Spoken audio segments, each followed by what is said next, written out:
সুনামগঞ্জের তাহিরপুরে চুরির অপবাদ, ৫ যুবককে গাছে বেঁধে অমানবিক নির্যাতন। নিজস্ব প্রতিবেদকের পাঠানো তথ্য ছবি দিয়ে নুসরাত জাহানের প্রতিবেদনে দেখুন বিস্তারিত। সুনামগঞ্জের তাহিরপুরে চুরির অপবাদে ৫ যুবককে সারা রাত গাছে বেঁধে অমানবিক নির্যাতনের অভিযোগ উঠেছে। গত সোমবার দিবাগত রাত ২টার দিকে উপজেলার সদর ইউনিয়নের উজান তাহিরপুর গ্রামে এই নির্মম ঘটনা ঘটে।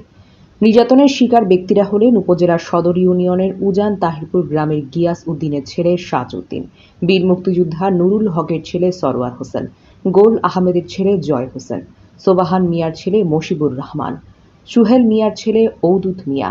জানা যায়, গত ১.৫ মাস পূর্বে উজান তাহিরপুর গ্রামের রবি আওয়ারের ছেলে দোকানদার ইয়াসিন মিয়ার বাড়ির পাশে একটি চুরির ঘটনা ঘটে। এই ঘটনাকে কেন্দ্র করে সোমবার দিবাগত রাত ২টার দিকে ইয়াসিনের দোকানের সামনে দেখে সাজউদ্দিন ও মশিবুরকে চোর সন্দেহ করে দোকানি ইয়াসিন মিয়া এ নিয়ে কথা জয় হয় সাজউদ্দিন এবং মশিবুরের সাথে মসজিদ সংলগ্ন গাছে বেঁধে তাদের অমানবিক নির্যাতন করে ইয়াসিন মিয়া।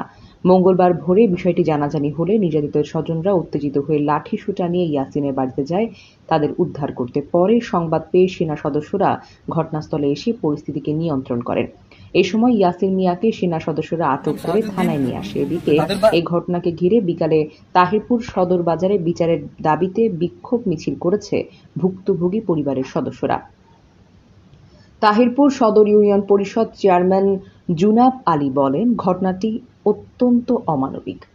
চোর সন্দেহ করে তাদের বেঁধে রাখা হয়েছিল। এই বিষয়ে উভয় পক্ষের মতামত নিয়ে আগামী শুক্রবার স্থানীয়ভাবে বসে সালিশের মাধ্যমে ঘটনাটি নিষ্পত্তি করার উদ্যোগ নেওয়া হয়েছে। তাহিরপুর থানা এসআই আবুল কালাম জানান, দোকানি ইয়াসিন মিয়াকে সেনাবাহিনীর একটি টিম আটক করে থানায় হস্তান্তর করেছে। ঘটনাটি স্থানীয় জনপ্রতিনিধিরা সালিশের মাধ্যমে করবেন বলে থানায় চুক্তিও দিয়েছে।